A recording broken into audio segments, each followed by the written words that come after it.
So welcome and thank you for coming this evening. My name is Victoria Sharma and I am the Program Director for Biotechnology at UC Berkeley Extension.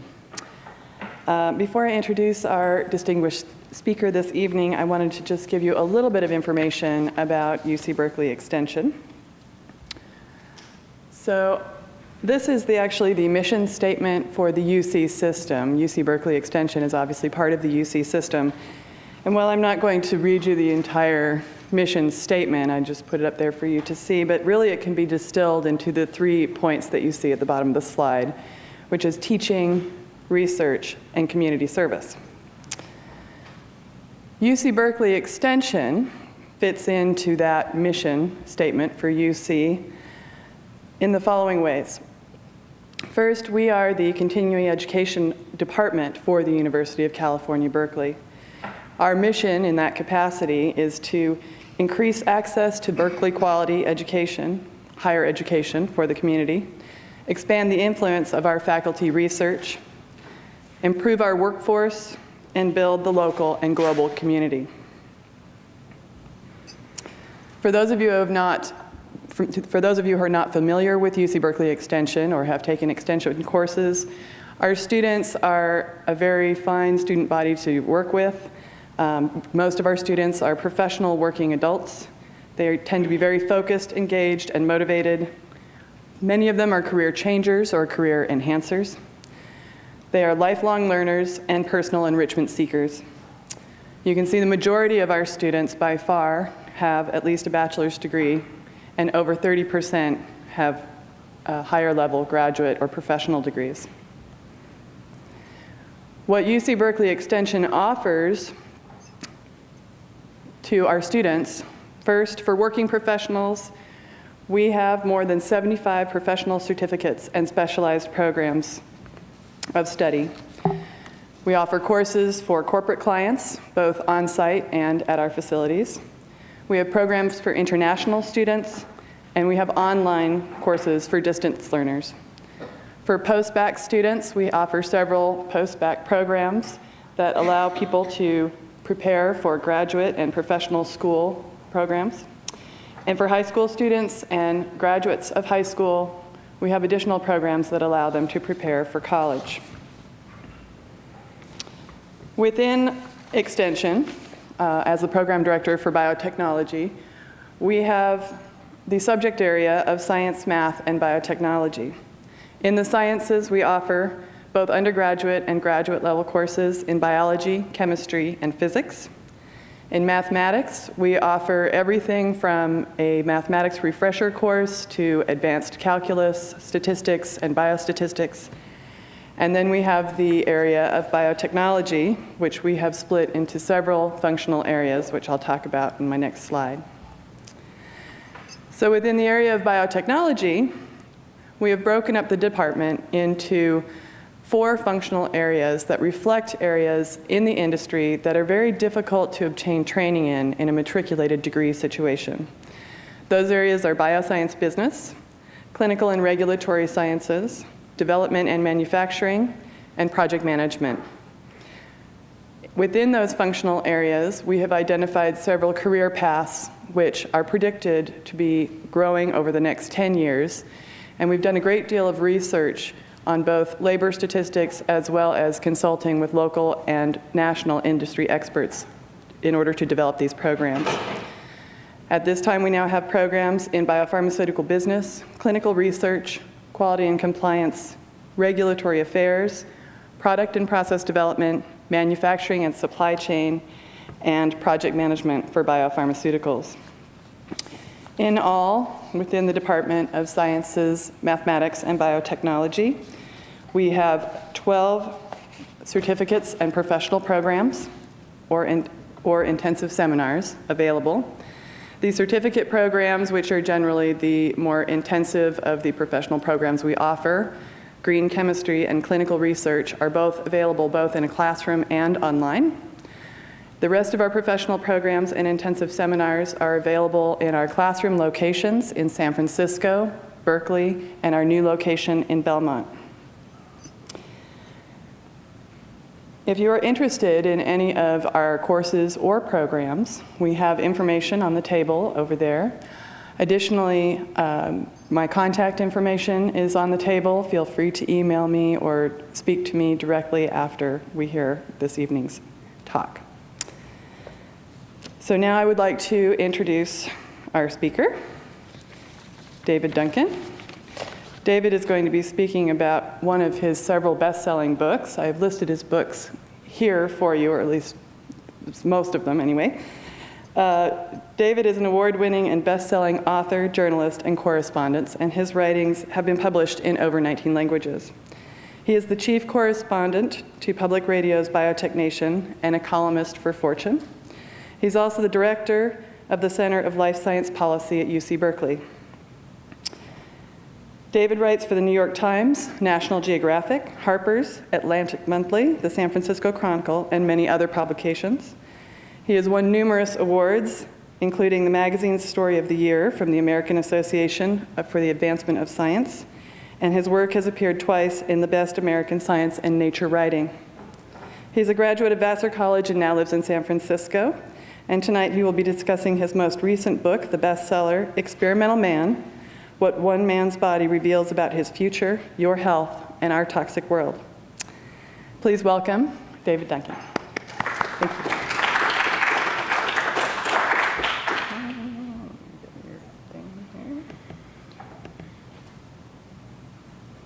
Thanks, Victoria. While she's organizing that, I'll go ahead and get started here. We're there. Yay. Oh, thanks. Thank you all for coming out. And I am here to talk to you for a little bit of time here about the future. And it's a very specific future. It's actually my future. It could be yours, but it does happen to be mine. And it's an experiment that I ran to see what I can find out about my future in terms of my health. And it came about as a journalist. I've spent many, many years writing stories for some of the publications Victoria mentioned and many others about all the wonderful discoveries that are made in life sciences. You know, in the area of stem cells or any of many other areas. And I've developed over time a certain frustration with reporting all of these fabulous discoveries, but wondering what exactly it means. I'm not a scientist myself, and what does it mean for real people? And about almost 10 years ago now, I wrote a story for Wired magazine where I tested myself for several hundred genetic markers, and this was really in almost a Jurassic age or even earlier for genetics. We moved far beyond that now. We did it at Wired almost sort of, well, we almost didn't do it because it seemed like such a gimmick for the reporter to go out and actually get tested. But the story really resonated.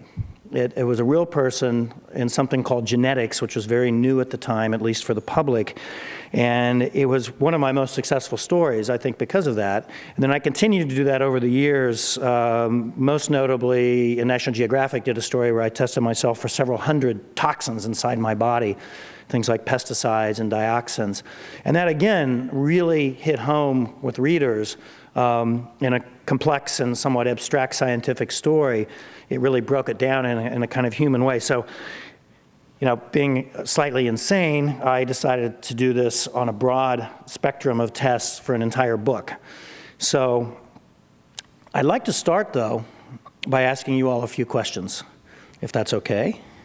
And the first one is, has anybody here had a genetic test? You don't have to raise your hand, by the way. Okay, we have a few people. Any of you who didn't raise your hand want to take a genetic test? I'm giving no caveats here. Okay, so you don't even know what I'm going to say, do you? I might say this is the worst thing ever. Have you ever had a machine read your mind? I'm talking about MRI scanners, other types of scanners. Nobody's been dragged, okay, one guy. Usually if you're in a university, somebody in your friendly neighborhood neuroscience friend has dragged you into some study, behavioral study with MRI scanners. And then the big question of all, by the way, I do write about science and discovery, but the thing I'm most interested in is what we do with it as a society. And I think as we're considering, you know, almost $3 trillion we spend on healthcare, we spend last year about $130 billion in life science R&D. I mean, it's obviously a major part of our society and our civilization. But where's it all leading? I mean, do we want to live forever? We obviously want to be as healthy as long as we can. So let me ask you, I'm going to give you 3 possible answers here. How long you want to live? So 80 is about the average lifespan right now for humans here in America. 120 is the outside lifespan. The longest lived person in the world, a French woman who died in the 80s, actually lived to be 122. There have been a few people who have lived to 120. So that's as long as anyone, at least in recorded history, has lived. Oops, go back there. And then 150, which is beyond that threshold. But of course, here in the Bay Area, I have a lot of friends who want to live forever and at least to 150, this being Silicon Valley. So let me ask you, who wants to live to be 80? Don't be shy. Okay, so you all want a normal lifespan. How about 120? Victoria, are you by yourself? Okay, some of you didn't raise your hands, so I'm assuming 150 we have. Some of you didn't raise your hands. Okay. It's always fun. I probably ask this to over 10,000 people. I've given this talk about 100 times or so. And I, usually after the talk, will jot it down. And it does break down. Probably about 40% of people want to live a normal lifespan, probably another 30, 40% to 120, and then a very small percentage to 150. And I get the strangest. I was speaking down at Singularity University, which, if you don't know what the singularity is, that's the moment in time that people who want to live forever think that machines and humans will actually blend together into one happy, machine, and then you'll be able to download your brain and live forever. That's the singularity. So the Singularity University, as you might expect, is a bunch of crazy futurists. Well, when I asked this question, only about a quarter of them raised their hand for 150. I'm going, am I in the right place? Anyway, what we're talking about here is something called personalized health. This is the general topic, and all of these tests I took are for a healthy person. So the real experiment here is, what can technology say to a person who's healthy? What information can you get? And the larger picture, the meta message here, is something called personalized health, which we're slowly moving into thanks to technology, new discoveries.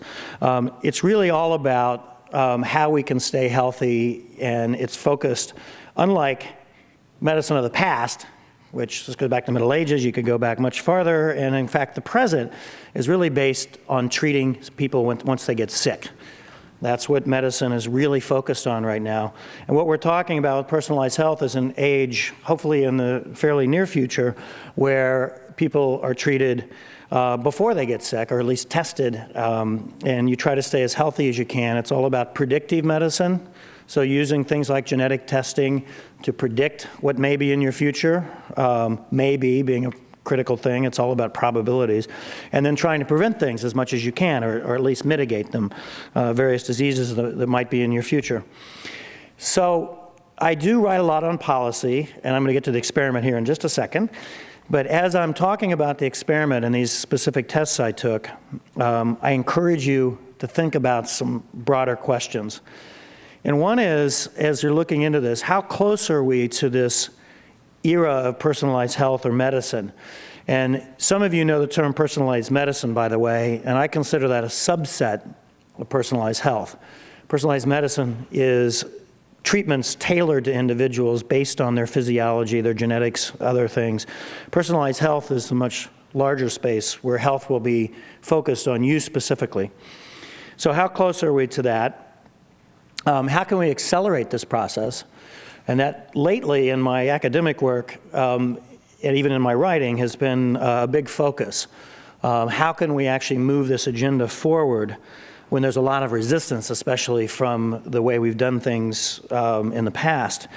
And then how does a society implement a paradigm shift based on science or technology? And as somebody who's trained as a science historian, this is probably the most interesting thing in many ways to me. And I put up one of the big paradigm shifts, which was Darwin. I don't think we're quite in that grandiose a moment here, but we're certainly in a mini Darwinian moment, if you will. And how do we shift? How do we do it, not only from the discovery standpoint, but as a society, politically, the laws that we need to make this happen, all of the other aspects of this, education. So think a little bit about that, and we'll get to the experiment here. Just to give you an outline of all the experiments I got. And by the way, there is a book called Experimental Man, and there's a website, experimentalman.com, and I'll put that up at the end here. But if you want to get details of what's going on, because I'm going to be moving pretty quickly here, but hopefully you can take a peek at the site. Over the course of most of this testing, over 2 years or so, I went to about 250 different companies and labs. Some of them here at Berkeley, some of them across the Bay, and really all over the world, 3 continents, in fact. It wasn't easy to put together this protocol, which I hope we all will take in a few years.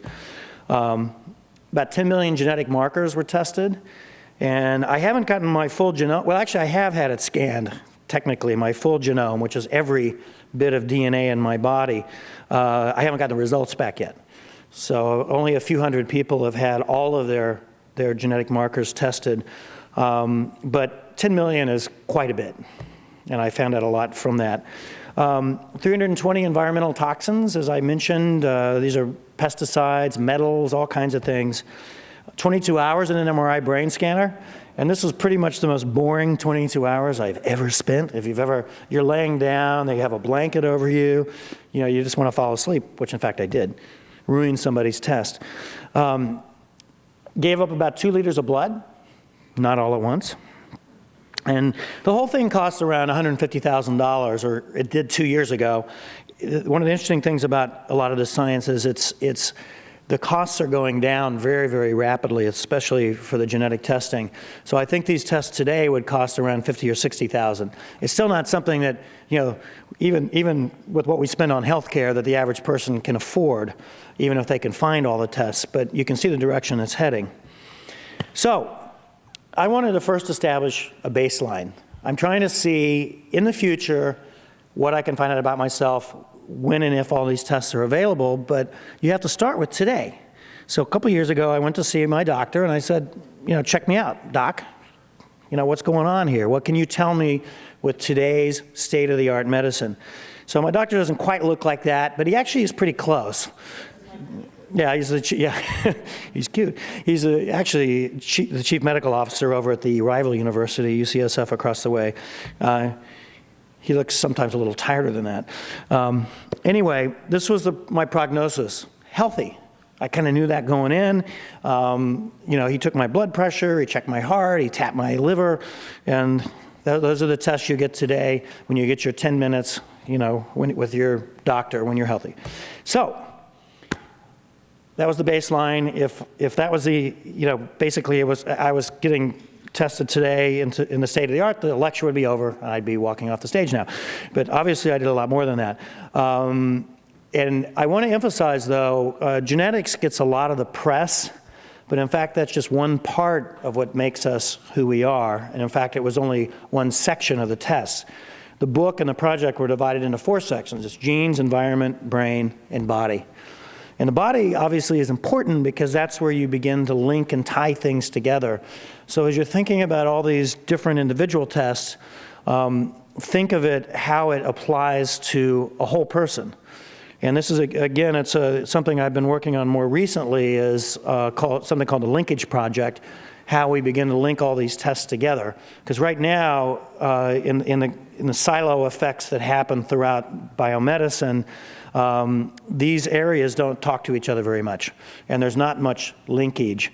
Environmental toxicologists don't talk much with geneticists, for instance, and vice versa, even though your genes basically respond to what happens in the environment, and the environmental factors are critical, but we need to have more linkage. So anyway, think about that. I gave up my genes, so it's the first section here, genes. with blood, spit, and swabs. And if you remember the old rock group, Blood, Sweat, and Tears, this is sort of a genetic update, if you will.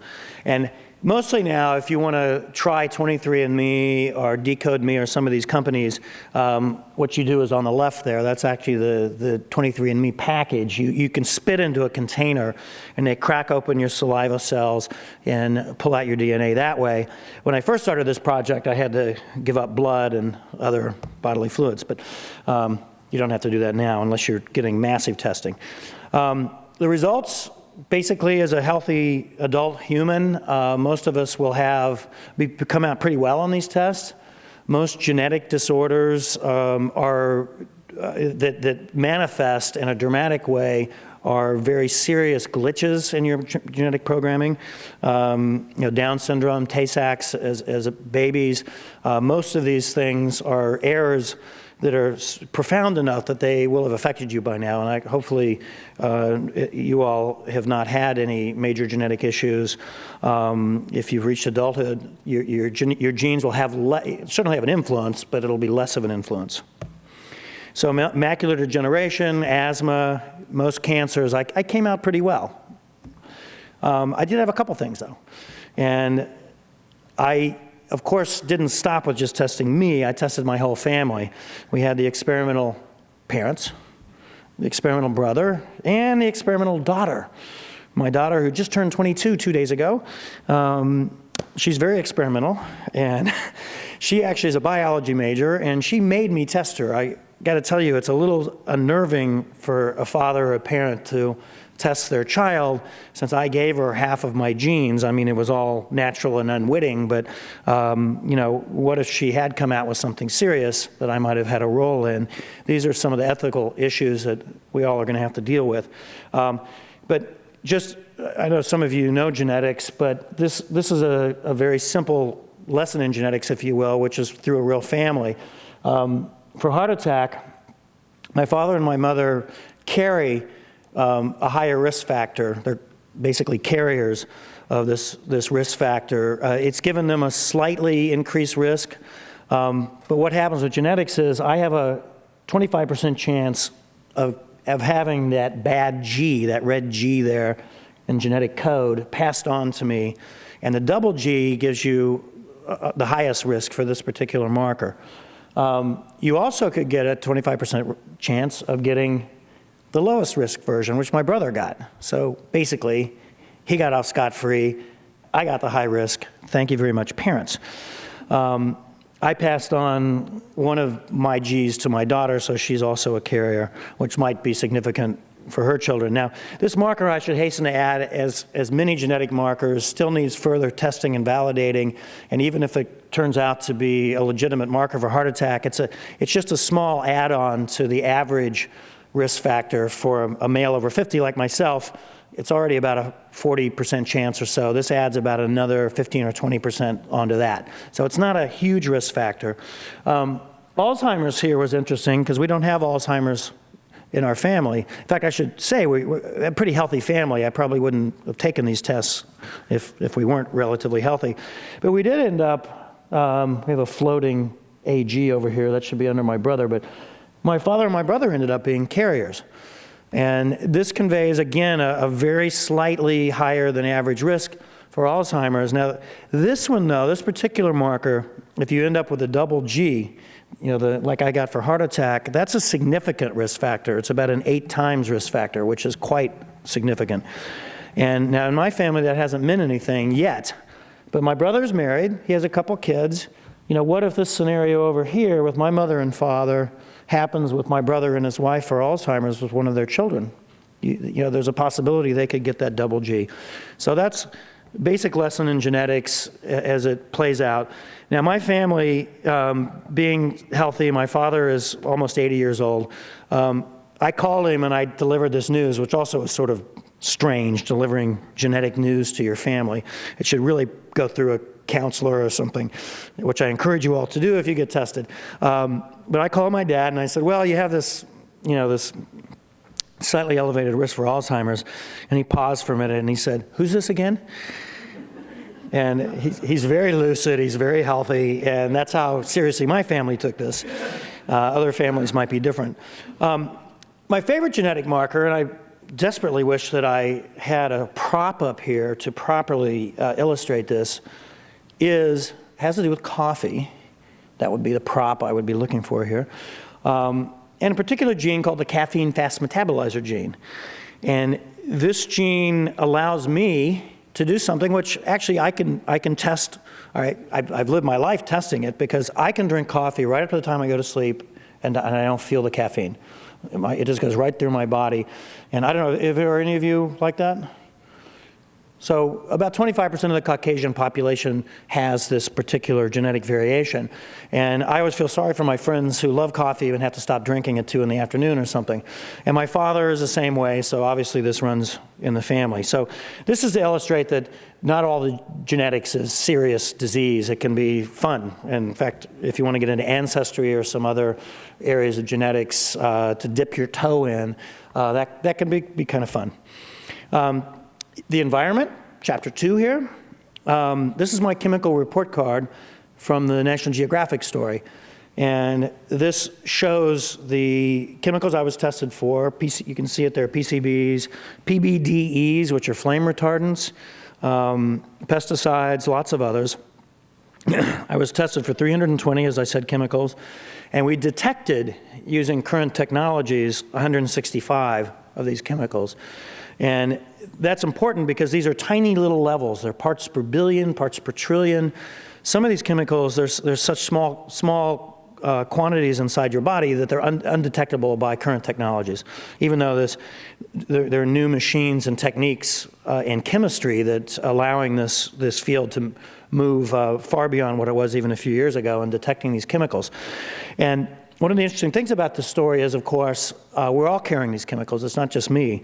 And these are all human-produced chemicals. And the big issue is, what does it mean to have, 30 parts per billion of a PCB, which is highly toxic at much higher doses? What does it mean to have these tiny amounts? I mean, is it, obviously we're not dropping dead over these chemicals, but is it causing long-term damage? It's almost impossible to test humans that way, because the proper way to test toxicity is to keep raising the level of toxicity until you kill the organism.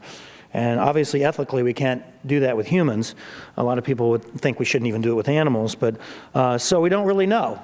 And there's some interesting new science that's beginning to be able to test this, at least on the cellular level, where you drench a human cell with a chemical and you find out what damage it does. So I'm going to share with you just one chemical tonight. And again, there's lots of information on the website and in the book. And this is one that we're all pretty familiar with, which is mercury. What I did here was violate one of my prime directives for the experimental man story. I, of course, went out and tested my level of mercury, but I wanted to tweak it a little bit. And the prime directive was, do no harm to me. All of these tests, except this one and one other one, are passive tests. I had my blood drawn. I mean, the biggest risk was I was going to get an infection from blood or catch some dread disease from the needle, but very low risk. So this particular one, I wanted to intentionally download mercury into my body by doing something or actually consuming something which is our major source of mercury as humans, which is fish. And so the story begins over in Asia. This is a NASA image. You can see China, Korea. This is actually a cloud of pollutants that's coming off of Asia. And I'm not picking on China or Asia in particular. These clouds, unfortunately, exist over most industrialized parts of the world. We have cleaned up in North America, and one of the few times when a government action really did produce something incredibly significant and beneficial in recent years. But we did get rid of our overt cloud with the Clean Air Act. So we at one time had a big cloud like this over North America. Anyway, the prevailing winds take these pollutants, including mercury, and it's heading towards where? Here, California. And so what happens is the mercury and the other pollutants rain down over the Pacific, literally right off the coast of California. And then it gets into the food chain there. It's absorbed by plankton, the very small little microscopic creatures, and then fish eat it. So little tiny fish eat the plankton, bigger fish eat the little fish, and it moves up as a bioaccumulation, and each time the mercury is concentrated higher and higher as you move up the food chain. So what I did for this experiment was, I went out and caught a fish off Bolinas. A friend of mine who was a fisherman up there, and I did not catch this fish. I couldn't find one small enough for the one I caught. It was like this big. Anyway, that's a halibut, which is what I caught. And then I went over to the ferry building in San Francisco, and I bought a swordfish steak. Now, halibut is a medium-sized predator, so it's got medium levels of mercury. Swordfish is right at the top of the food chain. In fact, sharks are the only fish that have higher levels of mercury at the very top of the predatory food chain. So swordfish have very high levels of mercury. So I had the halibut for lunch.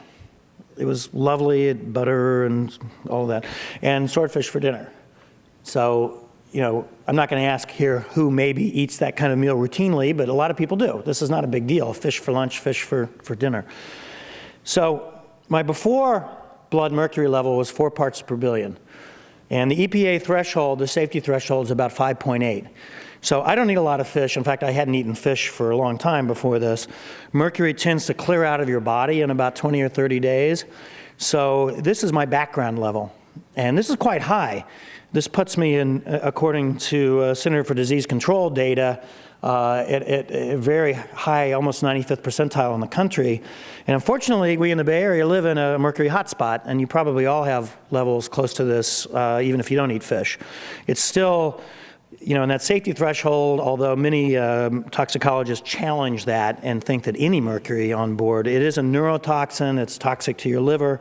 At higher levels, it starts getting pretty serious, causing pretty serious harm. So my after test, had those 2 meals, next morning went in, had my blood drawn, 13 parts per billion, just from those 2 fish. So again, this is one of the 2 times I intentionally did harm to myself. A couple of my doctors that were overseeing this, I actually did this twice. They said, don't do it a 3rd time. That's enough, 13 parts per billion. So this tells you how much mercury is out in the environment. So I could stop there, but in fact, I'm not. This is where we start linking things, and where frankly, it gets interesting. There are actually genes or gene markers that have been identified that lend a certain sensitivity or protective nature or protection for mercury that are inside of us, inside of humans. And there have been 13 genetic markers identified that lend some sensitivity or protection to mercury and actually several other heavy metals. I'm going to share with you 4 of them here. And interestingly enough, there is human clinical data, especially about the last 2 there and a couple of others that I've been researching and following closely. These are people who have exposure, long-term exposure to mercury, like dental workers, because you also get mercury from fillings in your teeth. And by the way, I don't want you to rush out and not eat fish or have all your fillings pulled. These are still tiny little levels, again, and unless you are particularly sensitive, which you probably would know by now, you're probably okay. But this is a test which is actually being developed in a company that's spun off of the book, which I'm quite excited about, something called Genomics. So they're going to be testing some of these markers using the clinical data and finding out if you're sensitive or not. So you can actually find out, should you eat fish? And these are probabilities, and even this shouldn't overly sway you. If you come out very high risk, you probably should consider not eating big fish. If you come out low risk, it doesn't mean you aren't going to get damage from mercury. But you can see here that in my tests, I came out slightly high risk for the BDNF gene, which has neurotoxic effects on things like cognition and mood, motor function. So if I start moving funny or get really pissed off at you, that's really the gene, it's not me. Anyway, this is really where genetic testing should head and hopefully will head in the very near future. And this company, which, it's always exciting, when you write a book, you hope people will read it and there'll be some attention given to it, but to actually have products being developed out of it is kind of fun. So, chapter 3, brain. I got my head examined in various different ways, electrical signals with an EEG, MRI scanners. This is actually my head with the top chopped off there. It's a virtual head, but this was during a memory test being done at UCSF, and I don't know if that's reflective. There's a little tiny green and red if that's reflective of my ability to remember, but anyway, I scored pretty well on that test. So, 2 types of scans with the MRI, which I'll share with you. One is called structural MRI, and as the name suggests, this basically just measures the structures in your brain, the hippocampus, the thymus, the other parts of your brain. Do they fall within normal parameters, and can you detect abnormalities or even disease? And one of the exciting tests that I found 2 or 3 years ago, which is now actually about to become a mainstay in diagnosis of Alzheimer's, measures the buildup of plaque in your brain, which is a major cause of Alzheimer's, long before you show any symptoms. And so here's my brain. I actually came out fine on that. Here's a brain with advanced Alzheimer's, and you can see a pretty pronounced difference in the lower part of the brain there. Fortunately, I came out okay on this, but you begin to see how powerful these technologies can be as predictive tools when you combine this with that genetic test I was describing, that my family took. So if you're high risk genetically, and you're coming up with, looks like, pre-Alzheimer's buildup of some plaques in your brain, that gives you a pretty strong indication what's coming in your future. And now what you do with that is another question, and I don't have time to get into all those ethical issues, but this shows you the power of some of these new technologies. It's expensive to get an MRI scan. It's not going to be for everyone to afford, but even they are becoming cheaper. The other type of scans are called functional MRIs. And this is where it gets a little wacky and crazy. Functional MRIs measure the flow of blood in your brain to different parts of your brain. So every time your brain is stimulated, as I'm speaking here, or, I don't know, some Kate figure jumped up with a gun, it would trigger certain responses, stimuli in my brain. And these blood flows can be measured by the scanner and compared to other people, and you can see if the emotional parts of your brain are lit up, the neocortical or decision-making parts. You can see how your brain talks to itself, which I'll show you in a second. One part of the brain trying to get the other part of the brain to chill out, for instance. It's really, and so these are some of the things I was tested for. It's just a short list. There were many crazy tests, risk-taking, greed, altruism, and you're in the machine, they're showing you images, you're wearing goggles usually, there's a computer hooked up, and they're showing you in politics. I always loved this one. I was a researcher at NIH. He studies belief, and he will show you, say, a picture of Ronald Reagan and say, trustworthy, great man. And then they'll say, liar, cheater. And he can predict with almost 100% accuracy if you're a Republican or a Democrat. Which is kind of cool, but also a little scary. Okay, so I'm going to share with you a couple of fMRI scans here. Let me go back to that. That's a lion, in my face, in the machine. It was flashed in front of my eyes subliminally. It was so quick, I actually didn't consciously see it, but my brain did. And so it triggered, in a fear and anxiety test, this response, which I call emotional incongruence, which is basically my brain is scared to death. We're not that far off as a species from a time when lions and tigers and bears were really out there.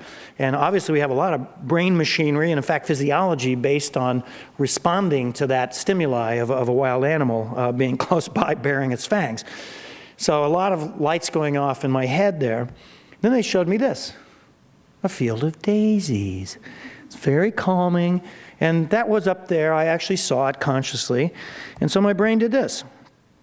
You can still see some parts, previous situation lit up. This is emotional conflict resolution, according to the psychiatrist at Stanford who tested me. So what happened here was the front part of my brain, the rational part, basically, as I said earlier, it had a little conversation with those emotional older parts of the brain, and it said, what are you upset about? Chill out. It's daisies. What's going on here? And in my case, I kind of wondered whether I'd turn out healthy, but I came out okay on this. And what they're doing at Stanford and some other centers where they're running these tests for fear and anxiety is trying to explain why some people don't shut down that anxiety. And you've all heard of social anxiety, and some of you may even experience that, hopefully at a low level. Social anxiety runs in my family, in my mother's side. She's always been a bit anxious. As she's gotten older, she's gotten even more anxious. I personally, when I was younger, I would have had a very difficult time giving a talk like this. I was so shy and anxious. But what happened to me, and in fact what the experiment's about over there, is you can learn to modulate that behavior. The brain is a very exciting organ which you can over time actually train. And that's in fact what they're doing over there, is studying that process of modulation. The other one I'll describe to you, I find a little scary, neuromarketing and neuroeconomics. Neuromarketers don't trust you to fill out those little surveys, oh, I love this product, but not that one. They want to find out what your brain is thinking, because you might tell them something different than what your brain is actually registering. So I was at NYU, and they showed me several products, including movie posters and covers of CDs and things like that. And the first thing they showed me was a movie poster for Pan's Labyrinth. I don't know if anybody saw this. It was a very dark art movie that came out a few years back about post-Franco Spain. I have been a screenplay writer. I've worked on films. I hang out with, film intellectual types. So I had a little box I was holding in my hand inside the machine. I was supposed to rate these products. So, of course, being a big film intellectual type, I gave this an 8. I love Pan's Labyrinth. Unfortunately, my brain did not agree with me. My brain loved Dodgeball, the movie. Yes, it was embarrassing. In fact, here are the results. You can see Dodgeball #1 over there. Fortunately, The Kite Runner was second, which is kind of an intellectual book, so I felt a little better.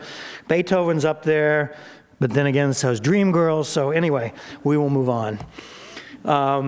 So, getting to the end here, chapter 4, how do we tie all this together? And I can't tell you, as a non-scientist, non-medical person, how important it is for us to understand how little is linked together in the universe of all these great discoveries. Individual geniuses and coming up with individual discoveries. So I'm going to link it together for you with my testing for heart attack. And you saw earlier that I had a slightly elevated risk genetically. What I didn't tell you is when I went to see my physician, I was given basically a very clean bill of health for heart attack. They have something called the Framingham score, which some of you may have gotten.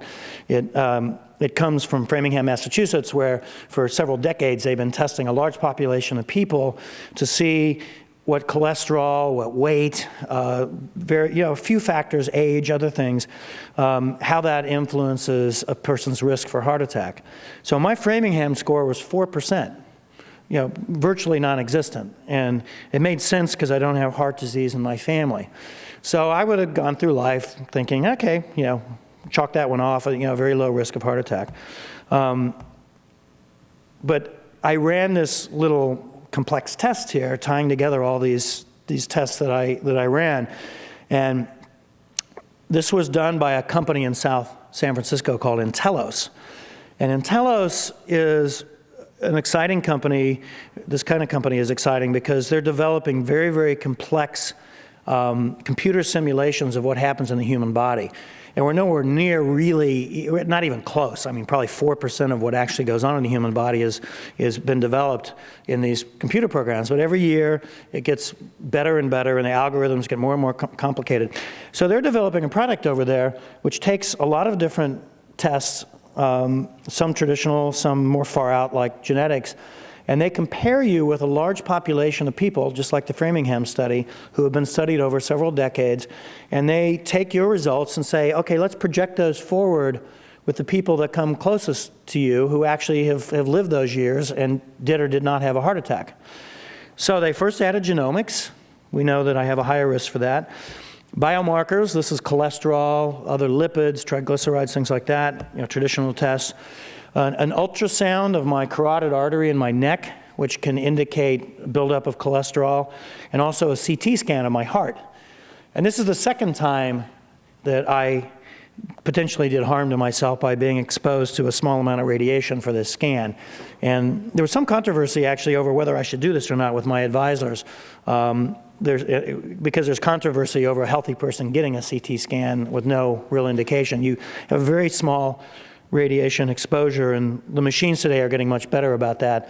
But most radiologists will tell you not to get these tests unless there's some reason to, because of the potential radiation exposure. Anyway, all that came out great.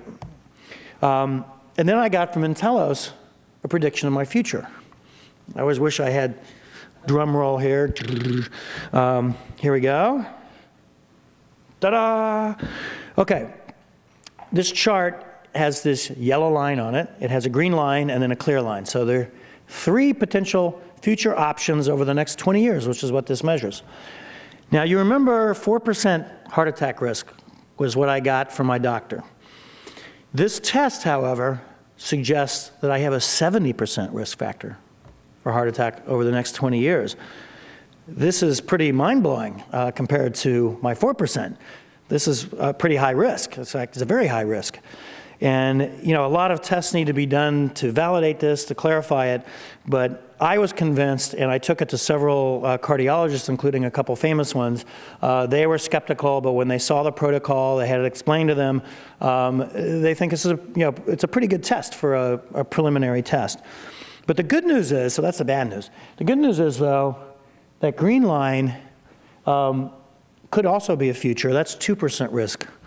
And the difference here is a half a pound a year for me, for weight gain.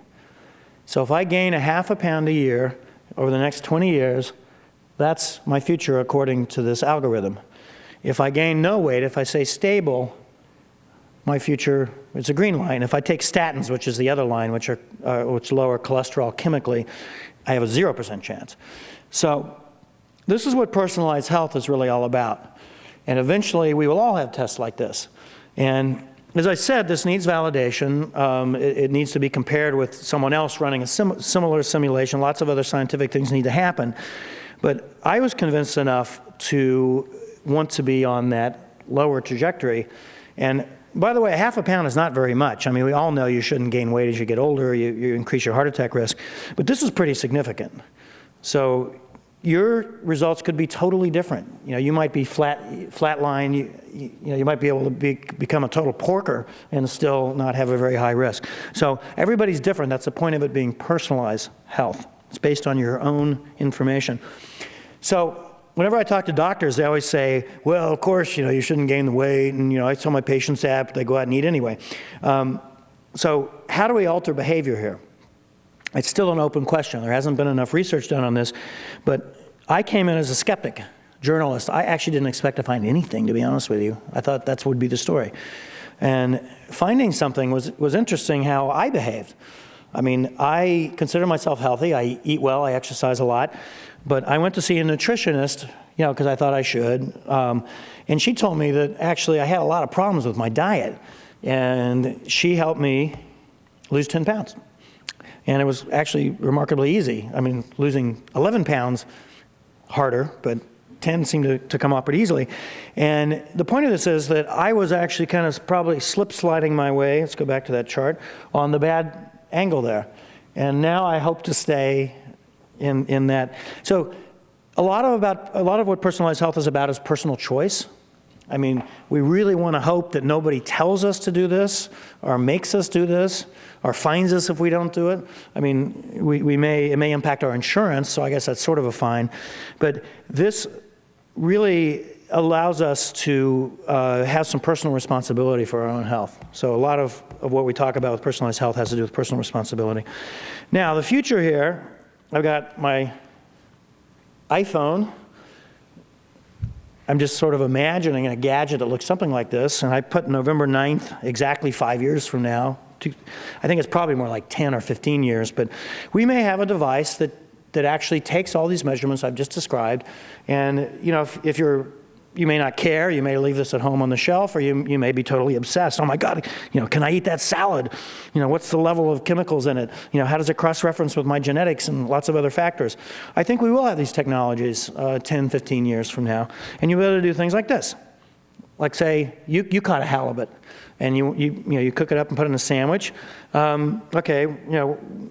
are actually some interesting technologies that are allowing you, even now, to test the mercury level in that fish. So you stick a little gadget in there, it reads it out, you do all the testing, you cross-reference your genetics. Medium risk, okay, I can probably eat this sandwich. Maybe I shouldn't eat them every day, but that's fine, so go ahead and eat the sandwich. You go to a Giants game. Yes, Giants. Sorry, I'm over in the East Bay, I'm sorry. Anyway, so you go to a Giants game, or a Raiders game. They beat my beloved Kansas City Chiefs on Sunday, but I grew up in Kansas City. We will ignore that. So you have a hot dog, a beer. How's that going to affect you? You have your genes are all stored in this little machine, your genetic results. If you're like me, you might have a high risk for heart attack if you eat hot dogs and beer too much. So, you get a high risk on that. Okay, well, I haven't eaten one in a year, so maybe it's okay, or maybe I don't care, or maybe I should get tofu. So anyway, that's Giants game. Today's talk, as I mentioned, I have anxiety that runs in the family. Maybe we could measure something like that. It cross-references my brain scans, my physiology, what's my cortisol levels. I don't know, all kinds of different measurements. And, it's perfectly fine. It's only a small risk. I'm going to freak out up here, and fall on the floor as a blithering idiot. So it's safe for me to give the talk. So there are all kinds of ways we'll be able to use this information 10, 15 years from now if things continue in the trajectory they're now in. There are many issues, as I've suggested throughout the talk, so mind the gaps here. Much of this science is not ready for you all to use. It wasn't really ready for me. It still needs a lot of testing and validating. Education is needed. Just the idea of having probabilities. You all are here at Berkeley around this milieu. For all I know, you're all statisticians, but, dealing with a 23.2% risk factor for heart attack, it's still a little confusing even to me what exactly that means. And we're all going to have to get used to that and many other issues with predictive and preventive medicine. They're what I call Orwellian issues. These are things like discrimination, who's going to get a hold of this information, what I call the Obama effect. I guarantee you either this next presidential election, in 2012, we'll just kind of forget what happened in 2010, but anyway, 2012, maybe the election after that in 2016, you will have one or all of the major presidential candidates. Someone will surreptitiously test them genetically. I met candidate Obama who was running for president. I was at a big dinner. We all stood in line. We shook his hand. His water glass was sitting there. He just stood up from eating. I had a friend standing next to me. I said, I'm really resisting this to, grab his water glass because there's saliva in there, soon to be presidential saliva. And I could easily go and test that and find out, does he have a high risk for cancer or heart attack or Alzheimer's? Imagine finding that information, especially since that information is still not quite ready, what that will do for the election. So there are lots and lots of issues here. Who gets this information? I read a lot on global health. Will any of this ever make a difference in the rest of the world at any time? So these are some really important issues. It's expensive. And then there's that shift from the old to the new that I mentioned at the very beginning of the talk. Are we really ready for this? American society right now needs to make, some changes in general. We're becoming almost the old world. When you fly to Asian capitals, you feel like you're going to the new world there. And, can we make these shifts to an idea of having predictive and preventive medicine. Right now, Medicare, Medicaid, most insurers pay for very little, if any, prevention, even for simple things like smoking cessation courses. If you take an 8-week course in 8th grade, almost 90% of the kids who take that will not smoke. We already know that. We've known that since the 60s, but nobody pays for that. So, getting the idea of paying for these high-tech tests is still out there. In my little center here at Berkeley and with some colleagues around the country, we're actually trying to become a little bit activist on this. And we started something called the Personalized Health Project. And this basically takes some of those issues I just described, the idea of linkage, integration, trying to tie together all of these individual efforts that are both in the private and the public sector, and then trying to encourage ideas around shifting to a more predictive, preventive, healthy model. And one of the exciting things about this, by the way, is we're connecting up with the wellness movement.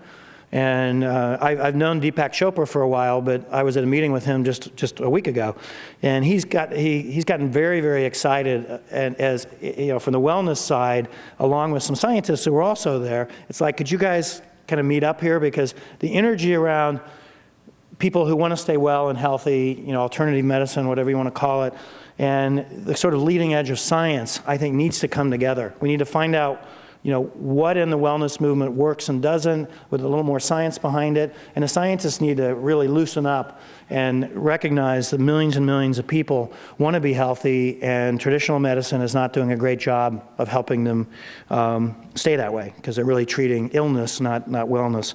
So anyway, that's a little bit of the soapbox there. Just last month, we launched something called the Personalized Health Manifesto. And this was a project funded by the Kauffman Foundation, and we've got the big study coming out in just a couple weeks. This manifesto you can read on the Kauffman site. It's www.kauffman.org, and if you put manifesto in there, it'll take you there. And I'd encourage you all to sign it. We're actually trying to get people to sign this. This is calling for a more concerted effort to try to move us towards an era of personalized health.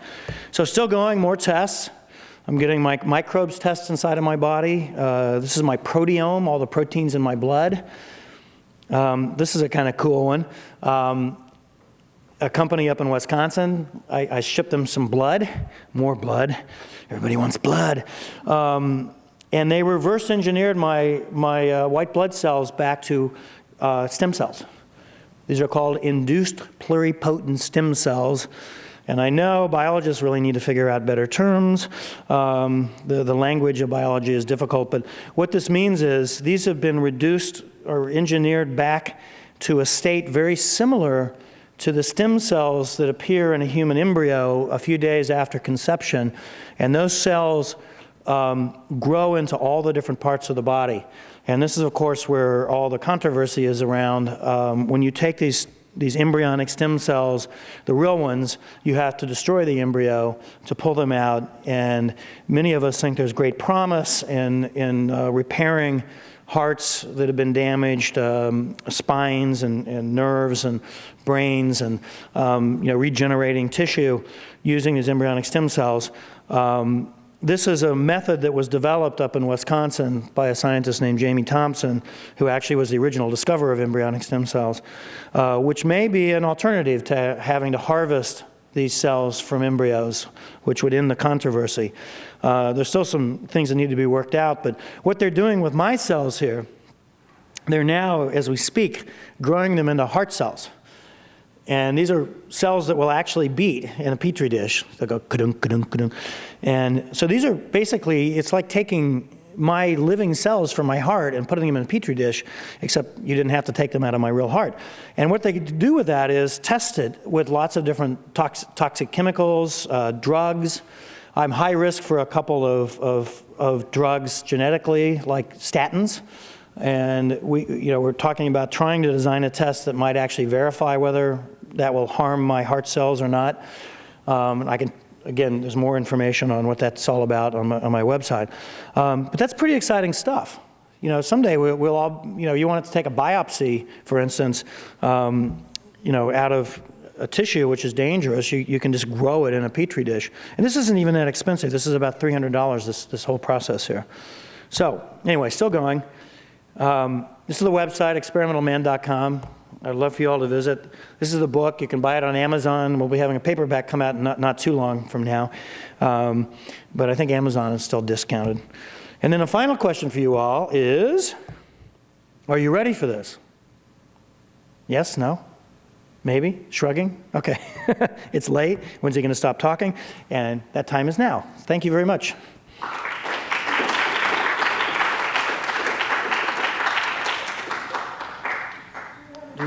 Anybody have any questions?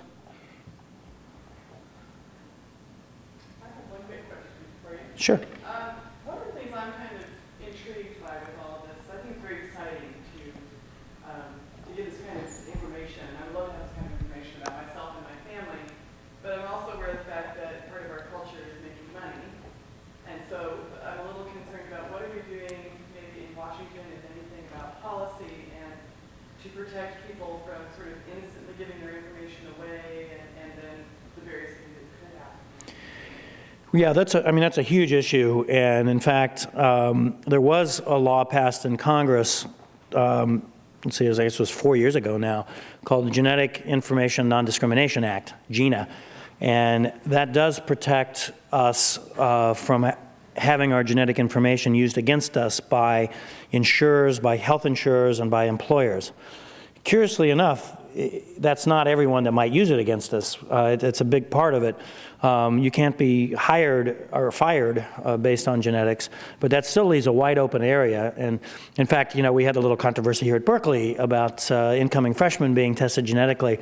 And as I pointed out, my center did a study with a law school about, oops, I guess I should leave that up, about this issue. And we studied what are the laws. And one of the interesting things was Berkeley or any other university could use genetics as a criteria for admission. There's actually not a law against that. So clearly there's still, are a lot of issues to be worked out. Paying for this or costs are still, as you say, an enormous issue. Much of this is way, way too expensive to be used in any kind of routine way. But genetic testing, it's down to, in the low hundreds now. 23andMe, if you want to go, that's one of the online sites. You can go online, Google 23andMe, and sign up, and it's about $399, and you get a couple hundred genetic traits. There's some problems with the science behind some of that, but you can still get tested. So that's the kind of pricing we're talking about. Probably more important, though, than that is what you do with the information and the need for the science to really catch up with our ability to test. But I'm hoping one day we will have a battery of tests that's available cheaply to everyone that can give you some just basic and useful information about your potential future and then some options on what to do about it. And not only for the average person in the United States, but even in a global health context. I mean, who's particularly sensitive to the drugs that might be used in malaria or for AIDS or other tests that or other conditions that occur in the developing world. So I hope that sort of answers that. But, yeah. Just following up on the privacy issues, I know for those of us that aren't going to write a book about it if we're going to get tested, are there actual privacy protections if you were to get tested by these companies that information could not be disclosed, or Yeah. what does that look like? There are pretty elaborate procedures for any legitimate company or lab that's testing you. The NIH has very elaborate procedures to protect people's identity. In fact, when some algorithms look like they might be able to track anonymous donors of DNA for some of their data banks, they actually pulled the data banks and then established a process where you have to be a certified researcher to come in. So, I mean, there are efforts. I'm in the camp, though, as many are, that this information will get out, especially as you're digitizing, you're creating electronic records in medicine for the first time. There's still only about 1 in 10 hospitals that have their records on a computer. But it won't be too long, several years, but it won't be too long till and it's not just genetics. It's, your brain scans, all these other tests. But What really needs to happen is strong laws to protect us, and make sure that, like any other information you give out, like bank, you don't just willy-nilly give out a credit card to somebody. I think it's going to be in that same category. If people really, some cabal in, I don't know, in the Caucasus somewhere, that's finding credit card numbers, if they want to find you and cause you problems, I think that will still happen. But the benefits of this information will hopefully outweigh that, and we'll come up with ways. The way they protect these servers now in medical information is quite interesting. I found this out not too long ago. They're actually buried, and it's like something out of Get Smart or James Bond. They have armed guards, they have electrified barriers and dogs, and so they're taking it pretty seriously. Yeah. You're saying it's actually some of it's controlled by the IRB? What's that? Oh yeah. If you're doing, much of the early testing was controlled by that.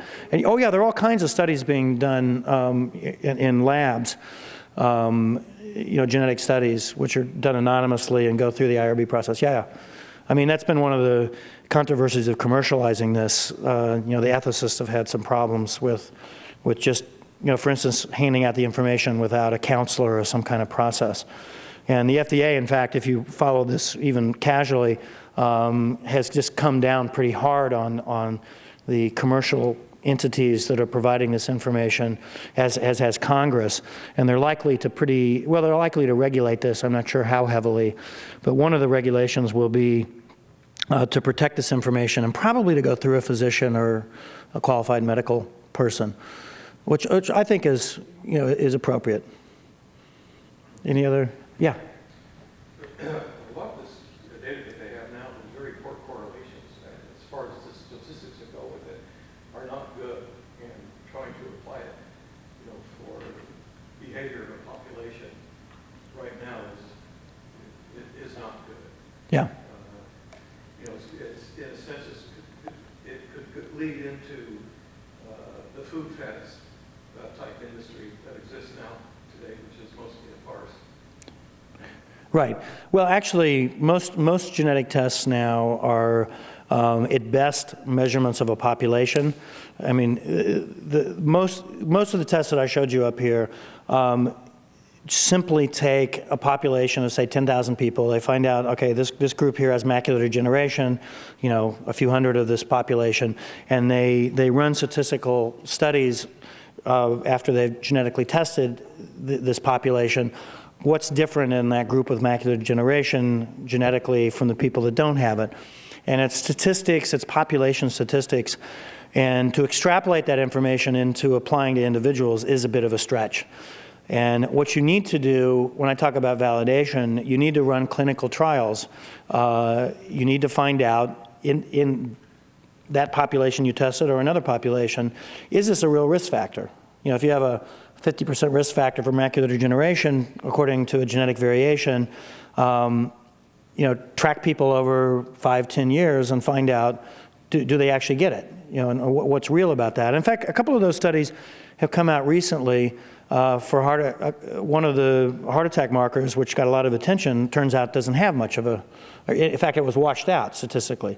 When you factor in what really happened with these people and other risk factors, it turned out not to be a risk factor. So yeah, a lot of work needs to be done.